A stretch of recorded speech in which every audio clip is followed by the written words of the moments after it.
program Trip Talk, Tribun Pontianak Talk, dan hari ini Rizky Fadriani yang akan membimbing kalian sampai di akhir acara. Dan seperti flyer yang udah kalian lihat nih Tribuners, hari ini kita akan membahas mah selama berpuasa. Dan untuk mengetahui lebih lanjut, kita akan mengundang dua dokter kita nih yang udah nggak asing lagi di tengah kalian, yakni Dr. Chelwi dan Dr. Erik.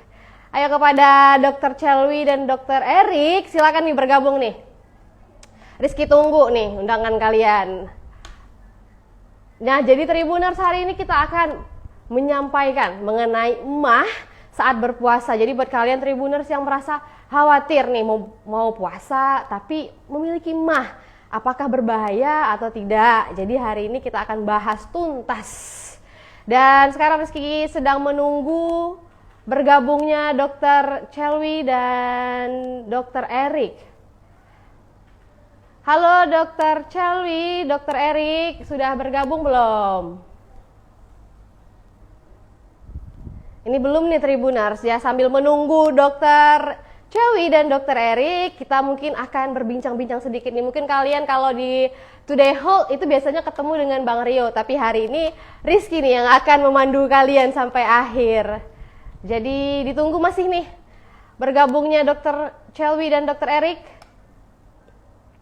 Tribuners, karena sebentar lagi kita akan menyambut bukan menyambut ya, tapi akan datang nih bulan Ramadan minggu depan. Semoga kalian tetap fit nih kondisi fisiknya, jadi jangan sampai kalian itu drop. Karena ini kita sedang menghadapi pandemi bersama, dan saat bulan puasa itu mungkin akan rentan nih. Halo untuk Dr. Erik dan Dr. Chelwi atau Dr. Joy yang biasa disapa. Rizky masih menunggu untuk bergabung di sini. Mungkin untuk teman-teman operator juga bisa dihubungi nih, Dr. Chelwi dan Dr. Eriknya. Jadi Tribuners, mungkin hari ini kita akan berbicara panjang lebar mengenai tips, trik, dan cara selama pandemi dan berpuasa ini, gimana sih biar kalian yang menderita mah itu tidak sakit atau tidak khawatir lagi untuk menghadapi bulan puasa ini. Oke, masih ditunggu sampai sekarang. Nih ada temen yang Tribuners yang bergabung nih, obat Promak bisa nggak Kak? Nanti kita jawab ya. Tapi sebelum itu kita masih menunggu nih kehadiran atau bergabungnya Dr. Joy, Dr. Chelwi dan Dr. Erik di sini. Teman-teman operator juga mungkin bisa sambil dihubungi nih.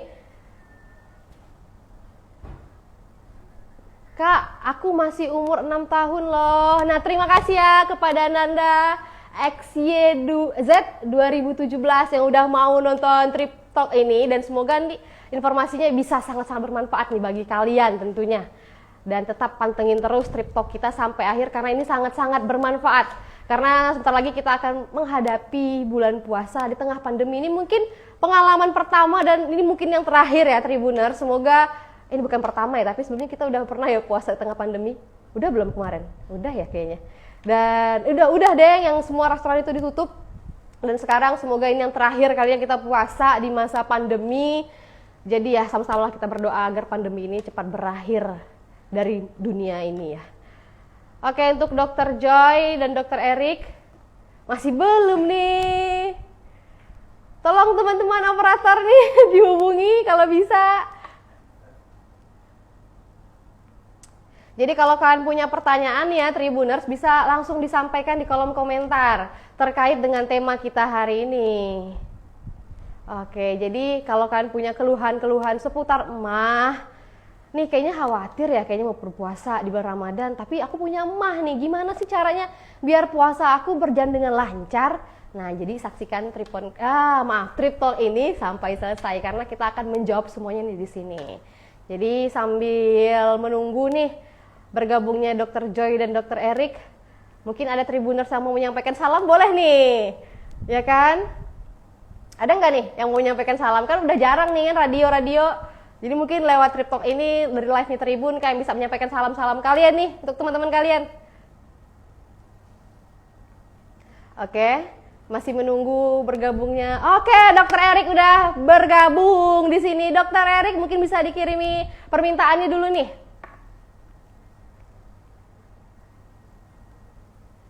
Oke. Dokter Erik udah bergabung nih Tribuners. Oke, kita masih menunggu nih. Oke.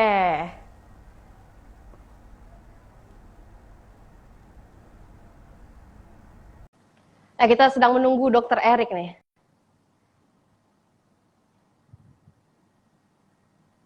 Nih. Halo Dokter Erik. Halo Kak, selamat sore. Sore dokter, udah lama nih kayaknya nggak ketemu Dokter Erik. Iya nih, aduh kakak nih kemana? Ayo, kakak nih pindah koran nggak? Enggak, masih di sini nih dokter. Nah sekarang kita juga masih menunggu Dokter Joy nih ya dok, untuk bergabung. Oh iya, Oke, itu dokter. nah barusan Dokter Joy bergabung nih, panjang umur banget nih dokter. Nanti hari ini kita akan membahas tentang mah ya nih dok. Karena banyak juga Tribuners di rumah yang mengajukan pertanyaan nih, gimana sih Kak cara mengatasi mah selama berpuasa gitu kan. Jadi buat mereka ya harus nih pantengin terus Trip Talk kita nih sampai selesai ya dok. Oh siap, udah makan belum Kak? Nanti kakak sakit mah. Nih nanti nih kita bisa ajukan pertanyaan ini kepada Tribuners di rumah yang bertanya nanti ya dok ya. Oh iya bisa ya. Oke Dokter Joy masih ditunggu nih permintaan ini. Gimana dok kabarnya belakangan ini? Udah lama nggak pernah ketemu kan? Tapi biasanya Rizky selalu nonton dokter loh kalau misalnya lagi bareng Bang Rio. Oh iya itulah, cuman Mas Rionya nih nggak tahu kemana nih. Tapi baik-baik aja sih Mbak. Soalnya saya agak-agak bosan sih sama Mas Rio, soalnya cowok terus kan gitu. Biarpun cowok, tapi pembawaannya mantep seger nih ya dok. Iya benar juga sih, Benar juga ya. Oke, kita cek lagi nih. Oke. Lagi nunggu Dokter Joy ya? Iya, kita masih menunggu Dokter Joy di sini. Mungkin bisa dibantu dulu nih untuk operatornya. Permintaan dari Dokter Joy-nya untuk bergabung. Oke, masih diundang nih dok. Kita goyang-goyang dulu deh. Masih digoyang-goyang nih ya. Oke, masih ACC dong. Tunggu ya dokter. Aduh, ini Ribun ini dendam sama Dokter Joy bagaimana? Sorry ini udah mau Dokter Joy tunggu untuk di ACC. Oke, Dokter Joy apa kabarnya hari ini dok? Baik Mbak Rizky gimana? Apa kabarnya Mbak? Alhamdulillah masih baik dan tetap semangat nih buat menyampaikan informasi yang bermanfaat nih bagi Tribuners di rumah. Dan Tribuners di rumah juga pada menunggu-nunggu nih dok, perbincangan seru kita hari ini nih. Dan mungkin untuk Tribuners yang baru bergabung ya dalam Trip Talk ini, kepo nih sebenarnya siapa sih dua dokter tampan di sini nih? Mungkin juga bisa diperkenalkan dulu nih. Dari yang mana dulu nih? Dokter Erik atau Dokter Joy duluan? Dulu aja. Iya. Jadi perkenalkan, saya adalah Dokter Erik. Belum dokter ya, maaf, masih sarjana kedokteran ya. Jadi saya masih menempuh pendidikan di Fakultas Kedokteran Untan. Oke. Nah, tapi saya masih gelarnya masih dokter muda gitu. Nah, tidak seperti dokter tua. Dokter Joy itu sudah tua itu. Gelarnya ya dok, gelarnya tua, iya. tapi Dokter Joy-nya masih muda. Oh iya benar juga ya, salah ya. Oke, terima kasih Dokter Erik udah memperkenalkan dirinya nih. Lalu Dokter Joy, silakan. Oke, kenalin namaku Dokter Cherwi sebenarnya, cuma lebih digampangnya panggil Dokter Joy aja. Sekarang saat ini lagi kerja di internship di Rumkit Kartika Husada di Kuburaya. Lulusan dari saya lulusnya tahun 2020, tapi angkatannya 2014. Oke, masih muda nih ya Tribuners, jadi nggak tua. Jadi kalau yang bilang dokter tua, nggak nih dok. Ini masih muda dan segar masih ya. Dan juga semoga Tribuners di rumah yang nonton ini masih seger-seger nih ya. Karena sekarang kan kita akan berpuasa dan juga sekaligus masih dalam masa pandemi seperti ini ya dok. Banyak sekali kemungkinan ya mungkin yang bisa menyerang kesehatan itu bisa terjadi ya dok. Iya, Iya, jadi hari ini nih kita akan membahas nih dok, gimana sih cara teman-teman Tribuners di rumah biar mereka tuh masih tetap strong nih di bulan puasa, apalagi kalau mereka yang khususnya menderita mah. Karena kan banyak juga teman-teman Tribuners di luar sana yang ketika mah mereka bimbang nih, aku puasa enggak ya? Itu bisa jadi alasan kadang. Jadi tidak berpuasa dengan alasan, aku punya mah, jadi aku tidak berpuasa, gitu ya kan? Nah, untuk itu hari ini kita bahas nih, sebenarnya boleh atau tidaknya orang memiliki penyakit mah itu berpuasa. Jadi di Tribuners bagi kadang kepo, seperti apa sih sebenarnya jawaban pastinya, apakah itu mitos atau fakta? Makanya terus saksikan Trip Talk kita sampai selesai. Dan sebelum kita masuk nih ke tips atau trik mengatasi mah selama puasa, mungkin dokter-dokter di sini bisa menyampaikan terlebih dahulu nih dok. Sebenarnya mah itu apa sih? Kan banyak juga nih pertanyaan yang mungkin timbul. Apa sih bedanya mah, asam lambung, sama GERD itu kan dok? Iya. Mungkin ini dok bisa disampaikan dulu nih. Apa sih sebenarnya mah itu? Dokter Erik dulu aja. Udah dokter Joy dulu lah, udah. Nih ada komen nih dok dari Tribuners dokter Erik idamanku. Mungkin dokter Erik dulu nih. Ya udah, oke, ya udah, boleh. Jadi ya udah. Jadi karena saya dibilang idaman, jadi saya yang jawab duluan deh, boleh lah. Nah, jadi intinya penyakit mah itu kan sebenarnya nama umumnya gitu. Jadi sebenarnya mah itu banyak lagi penggolongannya kalau di dunia medis ya, ada namanya sindrom dispepsia, ada gastritis dan sebagainya itu. Tapi kita bicara secara umum aja mah ya gitu ya. Jadi definisi sebenarnya mah itu tuh adalah ini gangguan yang terjadi pada organ lambung gitu, terutama pada produksi asam lambung gitu, sehingga menyebabkan berbagai gejala seperti kembung, nyeri perut gitu kan, tapi nggak menyebabkan kantong kering sih, cuman ya nyeri perut gitu ya. Tapi biasanya kantong kan kering mungkin bisa nih dok menyebabkan mah, karena nggak punya nih uang buat makan nih kantong kering nih. Oh kalau itu sih saya udah ada, saya juga susah kalau kantong kering, memang kering juga. Ya tapi jadi masalah itu biasa terutama di produksi asam lambungnya itu, karena asam lambung kan sifatnya itu ya agak apa ya, korosif ya istilahnya tuh ya, dia tuh bisa mengiritasi lambung. Bahkan ada apa ya, ada percobaan tuh memang tingkat keasaman lambung sebenarnya itu sangat tinggi gitu. Nah makanya kalau produksi asam lambung itu tinggi, itu tuh bisa menyebabkan kelainan ya, itu tadi bisa perutnya sakit, ada rasa kembung. Nah, itu kan khas banget ya pada sakit mah ya. Nah itu sih dasarnya iya. Oke, mungkin dari dokter Joy ini dokter ada yang mau ditambahkan nggak nih mengenai tadi mah kan itu? Ya tadi kan Mbak Rizky ada sebut yang tentang GERD juga ya. Iya benar. Nah, itu mungkin tidak aja sebenarnya, kalau ya sama kayak tadi, kalau mah itu ya penyakitnya karena biasanya ya karena ada asam lambung, tapi nggak hanya asam lambung sebenarnya, beberapa memang asam lambungnya normal tapi ternyata memang terjadi gejala-gejala seperti mah, ya, rasa begah atau ketidaknyamanan habis makan, ataupun cepat kenyang gitu, baru makan dikit terus kenyang gitu ya. Oh pantesan itu, kayak teman-teman di kos-kosan tuh dok, cepat kenyang gitu, padahal nggak ada makan, itu bisa mah ya? Iya bisa. Oke. Lalu ada lagi yang namanya GERD. GERD itu ya gastroesophageal reflux disease. Jadi sebenarnya kalau disederhanain dia tuh kayak penyakit yang disebabkan oleh naiknya asam lambung. Kalau mah itu asam lambung tetap di lambung, cuma emang bikin nyeri di lambung. Tapi kalau GERD itu ya rasa asam lambungnya naik ya ke atas gitu. Jadi bisa bikin rasa terbakar di dada, bikin tenggorokannya kayak terasa pedas atau pahit, kayak asam lambungnya naik ke belakang tenggorokan. Nah, si mah sama GERD ini sama nggak sih gitu? Sebenarnya beda gitu. Orang yang kena mah tapi nggak kena GERD, ada yang kena GERD tapi nggak kena mah. Oke. Oke, tapi biasanya teman-teman mungkin Tribuners di rumah yang mungkin kebiasaan nih habis ngopi tiba-tiba bilang nih, asam lambung aku nih naik gitu. Apakah itu GERD atau bukan sih dok sebenarnya? Kalau asam lambungnya naik tapi tidak menimbulkan gejala, itu bisa aja reflux, itu reflux namanya. Itu bukan GERD, bukan. Kalau misalnya udah sampai bikin penyakit, udah sampai nyeri tenggorokan atau nyeri di kerongkongan, nah itu udah GERD. Oke, jadi kapan nih kalau misalnya teman-teman di luar sana gitu ya kan, yang memiliki GERD, kan kalau kita kebiasaan anak muda Pontianak ya sekarang lagi digandrungi dengan coffee shop ya dok. Jadi mungkin kesehariannya kalau nggak ke coffee shop ya ada yang kurang gitu di hidupnya kan. Dan karena konsumsi kopi yang berlebihan kadang kan memicu tuh asam lambungnya naik nih. Nah kondisi tersebut masih dibilang normal atau enggak tuh dok?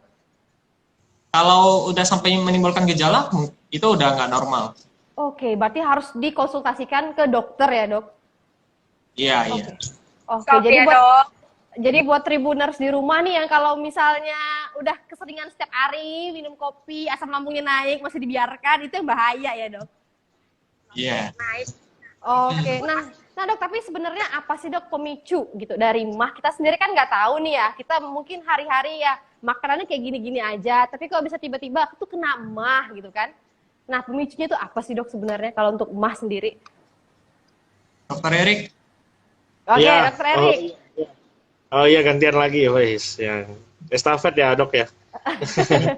Ya, jadi kalau itu ya yang bisa memicu asam lambung tadi ya Mbak ya. Jadi, Ya, mahnya juga dok, mungkin GERD-nya lagi gitu ya kan? Karena ini sangat-sangat kompleks iya. nih permasalahan di lambung ini nih. Jadi sebenarnya sih yang pertama itu yang paling tentu saja adalah makanan yang asam ya. Karena kan sudah dijelaskan tadi sama saya kalau asam lambung tuh asam gitu. Ya, Nah, bayangkan nih asam terus kena asam lagi. Bayangkan ditambah asam lagi itu kan oke. bisa lama-lama awalnya tubuh kan mungkin bisa menetralkan gitu, bisa menetralkan asamnya, tapi lama-lama itu nggak bisa. Jadi lama-lama itu bisa jadi gangguan gitu. Karena itu tadi paparan makanan-makanan asam itu. Nah, terus selain makanan asam juga biasa minuman bergas. Yang misalnya Oke. kayak soda. Misalnya nih ada orang punya kebiasaan ya, dia tuh nggak sarapan dari pagi, nanti di makan siangnya dia awalnya dengan minum soda. Nah itu salah satu yang Wow. memang ya yang pernah saya temui dan memang itu salah satu penyebab utamanya gitu. Makanya untuk anak-anak muda sekarang ya, woi kayak udah tua banget ya ngomongnya.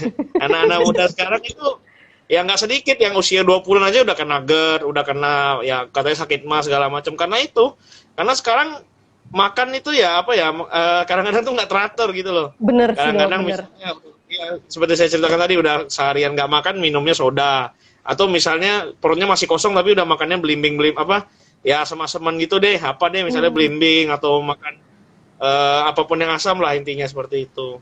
Nah, dokter Oke. Joy mungkin mau nambah. Silakan dokter Joy. ini tadi pertanyaannya pemicu mahnya ya. Itu ya. Oke. Jadi sebenarnya kalau dispepsia itu dia ada dua jenis ya, ada dikategorikan gitu. Ada yang dispepsia organik. Organik itu sesuai dengan namanya aja. Jadi emang ada bukti bahwa organnya terganggu ya, misalnya kayak tupak lambung. Kalau tupak lambung itu jadi lambungnya emang ada masalah, ada lubangnya ataupun ada luka gitu.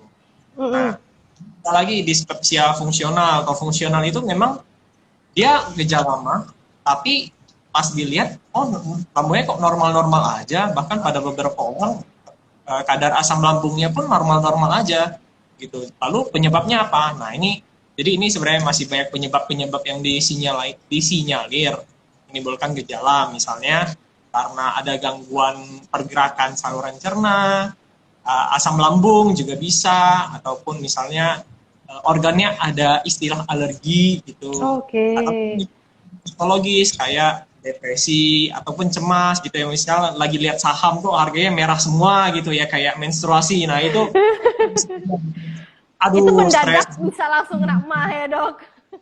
Oh, Itu takut itu bisa. serangan jantung Iya. gitu. Ya.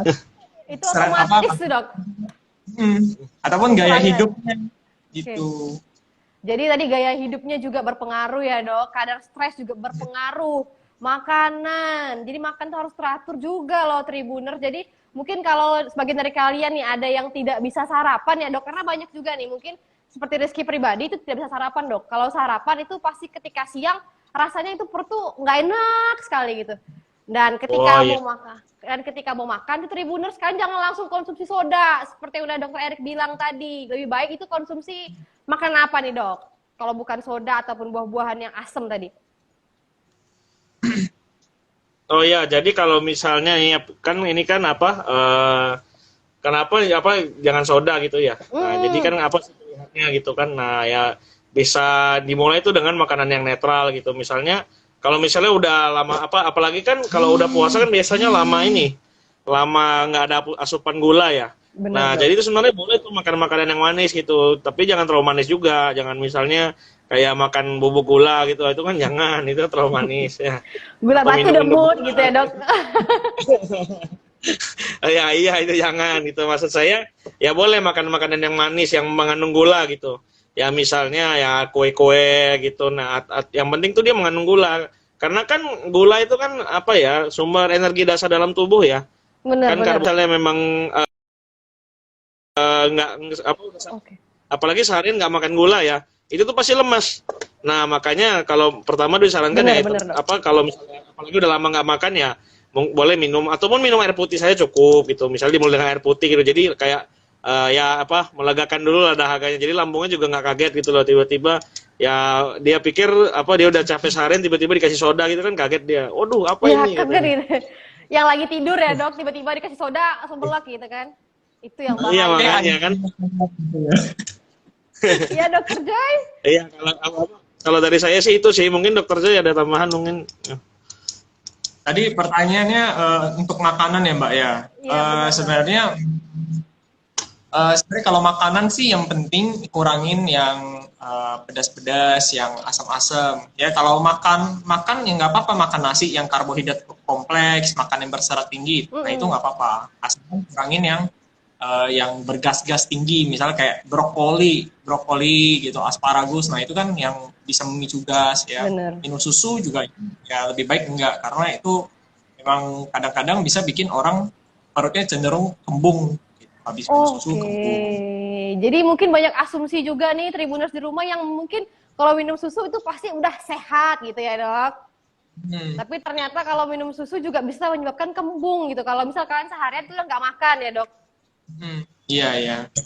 Jadi ya kalian mulai dari sekarang nih ya Tribuners, kalau misal kemarin-kemarin masih belum makan teratur ya, dari sekarang nih kan mulai kebiasaan baru ini, dan untuk menyongsong ya dok hari esok yang lebih baik.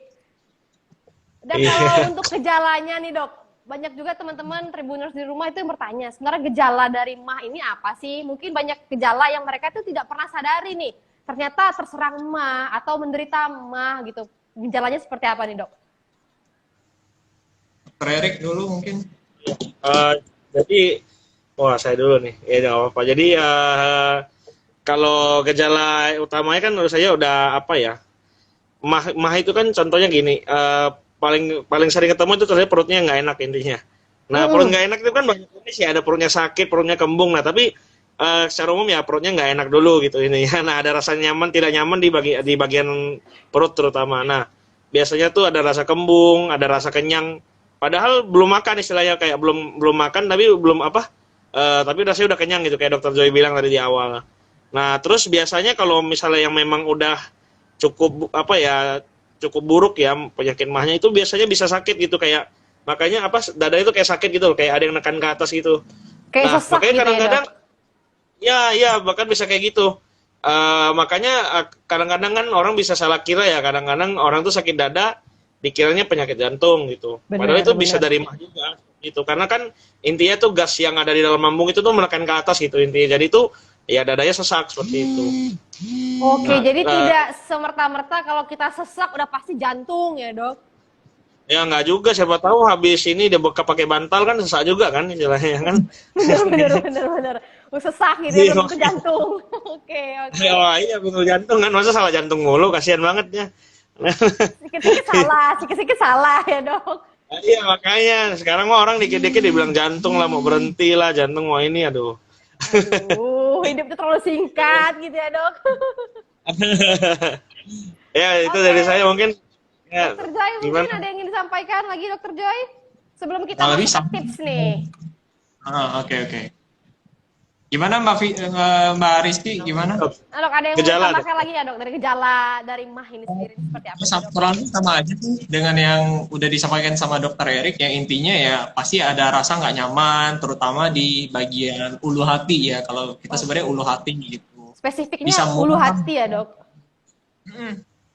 Oke. Spesifiknya di sana biasanya. Lalu bisa cepet kenyang, lalu kayak dikit-dikit kok gampang banget sendawa gitu. Oke. Habis.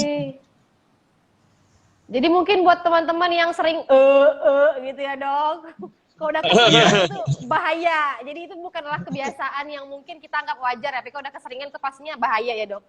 Kalau sering sendawa seperti itu. Jadi jangan kalian indahkan ya, atau kalian biarkan kalau udah keseringan sendawa.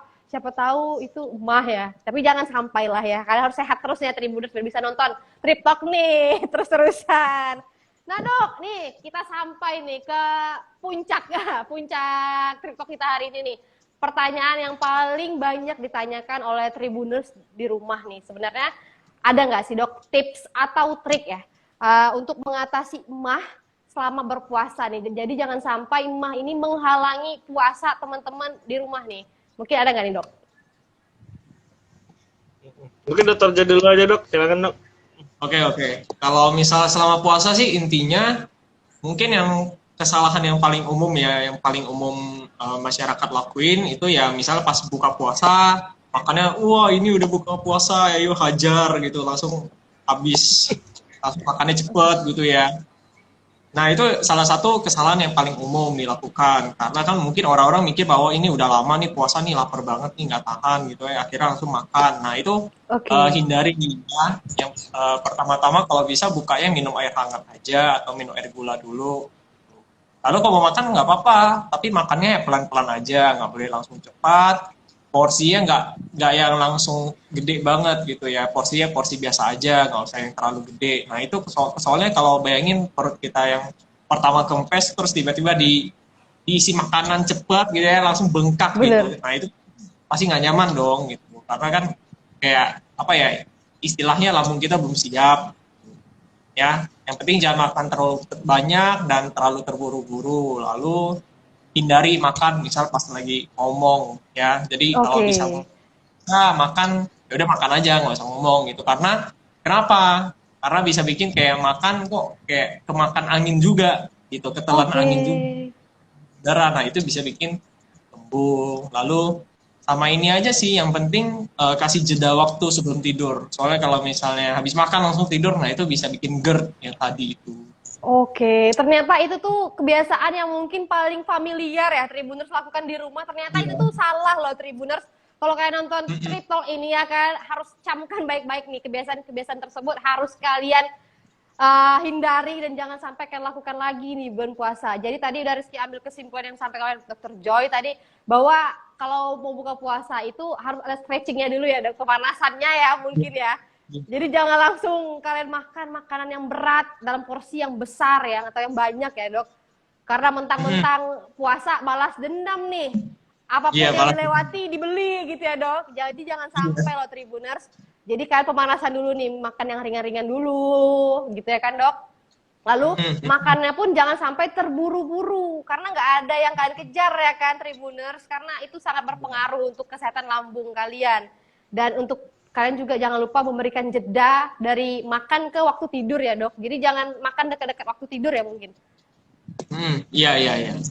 Minimal 3 jam lah sebelum tidur. Oke, 3-4 jam sebelum tidur ya dok. Oke. Nah kalau dari dokter Erik sendiri nih dokter, ada tambahan lain mungkin tips and trick ala dokter Erik nih untuk sehat selalu selama berpuasa bagi penderita emah nih.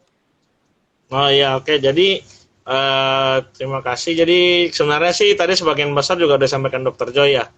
Nah tapi mungkin saya nambahkan dikit-dikit lah ya. Jadi kalau misalnya nih ya buka puasa tadi udah saya sampaikan sedikit bahwa kita tuh harus makanan yang terutama tuh yang bergula. Tapi itu jangan banyak-banyak juga gitu. Ya misalnya ya pertama tuh mulailah paling bagus mulai dengan air putih dulu itu istilahnya kan. Jadi lambungnya tuh kayak rileks dulu gitu. Betul kata Dokter Joy itu jangan kaget, jangan dikagetin gitu. Nanti bahaya buat jangka panjang gitu. Nah kemudian ketika makan betul itu setuju sama Dr. Joy jangan terlalu banyak karena biasanya kalau orang habis puasa itu kan cenderungnya balas dendam ya. Apalagi sekarang di Pontianak aja banyak restoran all you can eat kan maksudnya kayak makan istilah itu makan sampai ya nggak mampu lagi. Nah itu takutnya ya jadi apa ya istilahnya jadi ajang balas dendam tapi itu jangan gitu. Jadi meskipun puasa seharian makan porsi ya boleh sih nambah 1 piring jadi 2 piring tapi jangan terlalu over juga gitu maksudnya. Kira-kira maksimal protein itu seperti apa gitu. Nah terus ini kan tadi ada Mbak Rizky angkat sedikit ya kenapa apakah orang berpuasa orang lagi sakit mah itu boleh puasa ya gitu ya. Bener dok bener. Nah jadi ya sebenarnya justru ya boleh gitu. Jadi buat yang teman-teman yang ada sakit mah itu jangan khawatir kalau mau puasa karena sebenarnya puasa itu tuh juga apa ya banyak efek baik buat orang-orang yang punya sakit mah yang memang sudah punya sakit mah. Nah, yang pertama itu kan kalau teman-teman berpuasa kan harus sahur ya. Nah, Bener dok. itu jangan lewatin sahur ya. Kalau kalau misalnya kan puasa itu kan ada sahurnya, jangan sampai lewat tuh, bahaya kan, seharian nggak makan tuh bahaya banget. Nah, Bener. kalau teman-teman teratur, jadi teratur makannya sahur lalu makannya pas maghrib lagi ya. Saya kalau nggak saya salah ya Mbak Mm-mm. Rizky ya. Bener dok. Nah, kalau saya sih puasanya 3 jam doang gitu. Jam 6 sampai jam 9 aja. Di situ saya udah makan. Tapi Ya, jadi harus kalau loh dok, biar kita terus berenergi gitu ya dok. Itu iya. harus. Nah, ya Iya jadi dokter kalau Joy. ya. Ya silakan dok, silakan dok. Oh ya, jadi kalau misalnya makannya teratur kan, misalnya makannya pas sahur, misalnya subuh-subuh itu ya. Nah, terus nanti makannya pas berbuka lagi, itu kan jadi pola makannya lama-lama jadi teratur tuh, Mbak. Karena kan sakit mah itu kan sebenarnya salah satu penyebabnya itu pola makan yang nggak teratur gitu. Nanti Oke. kadang-kadang ya, terutama buat itu ya teman-teman sejawat di medis, itu kan jam makannya sangat nggak teratur ya kebanyakan karena kan kita harus ngurus pasien dan sebagainya. Nah, kalau misalnya orang berpuasa kan jadi makannya jadi teratur tuh. Jadi makan subuh lalu makan sore lagi gitu. Kan jadi teratur tuh jadi bagus. Karena Oke. pola makan itu berpengaruh sekali sama sakit mah itu tadi. Nah, Oke, terus hmm, ya oke, gimana jadi Mbak? dok, berpuasa ini malah bisa menjadi obat ya dok dalam tanda kutip Iya. bagi penderita penyakit MAH. Ya, betul. Terus kan di puasa Oke, kan ada larangan untuk marah-marah ya. benar. Nah, puasa ini kan dilarang marah-marah ya. Nah, jadi itu kan salah satu penyebab utama tadi, salah satu kata dokter Choi tadi kan ada non organik ya dok ya. Yang penyebabnya yang itu tuh maksudnya tuh bisa dari pikiran juga, dari stres, dari emosi, itu kan menimbulkan produksi asam lambung yang berlebihan. Nah, dengan bulan puasa ini kan jadi bisa lebih bersabar, lebih tenang gitu. Nah, jadi asam Benar dok. lambungnya lebih terkontrol. Nah, Jadi bisa harapannya sih kayak meredam gitu. seluruh emosi ya dok, meredam seluruh emosi, meredam seluruh Iya, ya perasaan-perasaan yang kacau itu diredam semuanya ya dok ya. Sampai iya benar berbuka. sekali. Iya, Dan makanya. setelah berbuka Padahal kan, jangan balas dendam, ya dok. iya, makanya. Betul, betul sekali. Itu sih dari saya nih, Mbak. Oke. Oke, padahal tadi pertanyaan itu mau dipertanyakan lagi dok ke pertanyaan selanjutnya sebenarnya, tapi udah dijawab oleh dokter Erik nih. Ternyata aman sekali bagi kalian penderita MAH untuk terus berpuasa di bulan puasa. Malahan ya dok, berpuasa itu bisa menjadi obat atau pengurang resiko ya dok dari Iya, penderita MAH betul. itu sendiri. Oke, kalau Betul. dari dokter Joy sendiri nih dok, apakah mereka yang berpuasa tapi mengalami MAH ini nih memiliki resiko atau enggak sih sebenarnya dok? Walaupun tadi bisa dikatakan sebagai obat. Iya, iya. Jadi sebenarnya kalau dari hasil penelitian pun orang-orang yang mengalami emang ada gejala MAH itu mau berpuasa itu pun nggak terlalu berpengaruh karena Oke. dia nggak terlalu apa sih namanya nggak akan terlalu ngefek ke gejalanya gitu. Nah, tapi mungkin pada orang-orang yang mungkin punya riwayat ya. Ini maksudnya kalau ini yang tadi kita yang ngomongin yang mah biasa. Lalu kan ada yang luar biasa, yang Oke, MAH bahaya. luar biasa. Mah luar biasa. Misalnya kalau ada orang yang mungkin memiliki gejala-gejala mah ataupun riwayat misalnya dispepsia organik yang dulunya mungkin pernah lambungnya bermasalah, pernah ada luka ataupun misal pernah ada gejala misalnya muntah darah ataupun BAB hitam atau berdarah. Nah, itu mungkin sebelum memulai puasa mungkin perlu konsultasi ke dokter terlebih dahulu. Nah, itu yang mungkin yang bisa bikin jadi risiko untuk memperparah keadaan. Itu aja sih. Kalau misalnya saya mungkin cuma nyari lambung biasa gitu, ya udah itu nggak apa-apa. Itu nggak apa-apa untuk puasa gitu. Tapi kalau misalnya emang udah pernah mengalami gejala mah yang parah yang sampai harus dirawat di rumah sakit, nah itu mungkin perlu untuk konsultasikan ke dokter. Boleh nggak dok? Ini saya mulai puasa gitu. Itu aja sih. Oh, oke. Jadi sebenarnya tidak ada alasan nih bagi Tribuners di rumah yang masih bisa dikatakan mah biasa ya dok tadi ya untuk tidak berpuasa. Kecuali kalau kalian Tribuners sudah mengalami mah yang luar biasa, barulah itu dikonsultasikan ke dokter terlebih dahulu apakah bisa menjadi puasa atau tidak. Tapi mah itu bukan menjadi alasan untuk kalian tidak berpuasa loh ya Tribuners di rumah. Dan ini yang terakhir nih dok, pertanyaan nih dok. Nah, lalu khusus bagi penderita MAH, ada nggak sih saran dari dokter nih agar MAH tersebut tuh tidak gampang kambuh, dok? Biasa kan kalau kita makan sedikit aja mungkin termenset nih di otak kita ya. Kalau minum kopi aku pasti mah nih. Ya kan? Itu mungkin pengaruh dari pikiran sendiri ya, Dok? Nah, Ya tergantung. kalau dari dokter sendiri nih, Dok, ada nggak sih, Dok, saran agar mah itu tidak mudah kambuh? Ya itu sebenarnya tadi udah banyak disinggung. Jadi kalau misalnya untuk yang penderita mah biasa ya mungkin dengan cukup dengan mengatur jenis makanannya, mengatur pola makanannya, mengatur emosi, ya atau ya itu harusnya sih cukup-cukup aja mengatur itu aja. Misalnya yang tadi ya hindari makan asam, pedas, ataupun kalau misalnya orang yang nggak tahan kopi ya kurangin atau hindari kopi. Itu aja sih intinya. Oke, kalau dokter Erik nih dokter, ada tambahan lagi nggak nih dok? Agar teman-teman Tribuners di rumah sana yang bisa langsung paham nih, kayaknya apa sih ya caranya gimana sih gitu. Oke, kalau dari saya sih tadi ada juga disebutkan Dokter Joy ya. Nah itu saya menambahkan aja. Jadi tentu saja kan menghindari makanan-makanan yang memicu mah tadi tentu saja, terus ya menghindari stres gitu. Nah pertanyaannya kan menghindari stres tuh gimana ya? Itu yang Kendalikan sulit emosi. ya dok kayaknya. Iya, stres itu kan kayak apa ya? Sekarang tuh memang susah sih, kayak stres tuh masalah setiap orang gitu. Nggak mungkin setiap orang tuh nggak punya stres gitu. Berarti Stres dia itu nggak kan hidup lagi bagian ya dok? dari Kalau nggak ada stres apa? nggak hidup lagi berarti. Iya, makanya nggak hidup itu berarti kan dia mekanismenya ada yang salah gitu. Setiap orang tuh pasti pernah stres gitu. Nah, tapi bagaimana cara kita mengolahnya, itulah makanya penting juga belajar manajemen stres gitu. Kadang-kadang kita kan ada pasien yang udah berobat kemana-mana nggak sembuh-sembuh gitu. Misalnya dia udah kayak sakit mahnya nih, kok nggak sembuh-sembuh kemana-mana. Ternyata di rumah dia sering kelahi sama istrinya gitu misalnya. Nah itu kan kita Bener. apa ya, faktor-faktor kita nggak tahu gitu. Atau mungkin ternyata dia banyak utang gitu misalnya. Nah harapannya ya itu sebenarnya setiap dari kita itu penting belajar manajemen stres, karena itu tadi perannya manajemen stres bagi kehidupan kita penting banget gitu. Karena manusia nggak bisa lepas dari stres gitu. Nah, terus satu lagi, kalau misalnya untuk menghindari mah, usahakan kalau misalnya memang sudah tahu doyan makanan, misalnya doyan minum kopi tapi ada sakit mah, ya dikontrol gitu. Intinya pengendalian diri sih yang penting, sama kesadaran masing-masing gitu. Kan sudah tahu kalau mah tuh nggak enak ya gitu. Jadi ya jangan apa ya istilahnya, jangan dipancing dicari-cari lagi ya dok. Iya makanya gitu.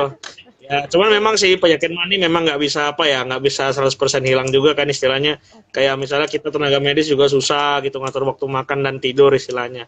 Tapi itu tadi kembali ke masing-masing, intinya kita saling berusaha, kita menjaga diri masing-masing, makan yang teratur kalau bisa ya. Wah, pesan dari dokter, padahal dokter sendiri ngomong nggak teratur ya. Tapi dok, Iya, mulai dari sini dok akan terus berusaha menjadi teratur ya dok pastinya dok dari Iya, sekarang. jadi ya buat teman-teman di rumah ya makan yang teratur, jangan stres, jaga istrinya baik-baik ya, jangan terlalu banyak utang. Jadi kalau beli saham yang bagus ya, jangan saham yang aneh-aneh gitu ya. Ya itu aja sih dari saya sih. Wow, dahsyat sekali amanat dari dokter Erik nih Tribun bagi kalian. Jadi bukan hanya semata-mata saran untuk kalian penderita mah, tapi juga saran untuk hidup nih ya dok ya. Iya sekalian lah. Tapi saya sendiri juga ya kasih kacau. Oke, nah Tribuners, jadi kalian bagi penderita mah tidak ada alasan sedikit pun bagi kalian yang beralasan nih, aku tidak bisa berpuasa karena aku ada mah, tidak. Kalian mesti tetap bisa berpuasa dengan cara tadi, kalian harus memperhatikan pola makannya tadi ya dok. Ketika udah waktunya buka, ya bukalah. Tapi tidak semerta-merta langsung memakan makanan yang berat dalam porsi yang banyak gitu ya. Tapi lakukanlah pemanasan sedikit demi sedikit. Mungkin minum air dulu, makan kecil dulu gitu ya dok. Dan jangan buru-buru nih makannya. Karena kalau makan buru-buru tadi dan makan sambil ngomong gitu ya dok, bisa membuat kita menjadi kembung ya Tribuners. Dan tadi pesan dari dokter Erik kan juga harus bisa mengelola stres kalian. Karena secara tidak sadar mungkin kita sering merasa stres ya. Dan itu bisa menjadi salah satu pemicu kalian menderita mah. Jadi kalau mungkin merasa nih kayaknya minggu-minggu ini aku tidak beres nih, ambil cuti segera ya dok. Jadi jangan dibiarkan berlarut-larut nih. Jadi sekian Road Trip Talk kita hari ini. Terima kasih untuk Dokter Joy dan Dokter Erik sudah mau hadir dalam Trip Talk kali ini, dan semoga informasi Trip Talk kali ini bisa bermanfaat Tribuners bagi kalian semua menjelang puasa ini ya. Kalian haruslah fit dulu nih kesehatannya, kondisi mentalnya juga harus fit ya dok. Karena kalau di saat seperti ini kondisi tubuh dan pikiran tidak fit ya maka akan sangat berbahaya karena kita sekarang juga masih dalam masa pandemi. Sekian Trip Talk hari ini, saya Rizky Fadriani dan juga dokter-dokter tampan kita hari ini undur diri dulu. Sampai berjumpa di Trip Talk edisi berikutnya. Bye! Selamat berpuasa. Selamat berpuasa. Dadah teman-teman. Saya Kak ya. Dadah.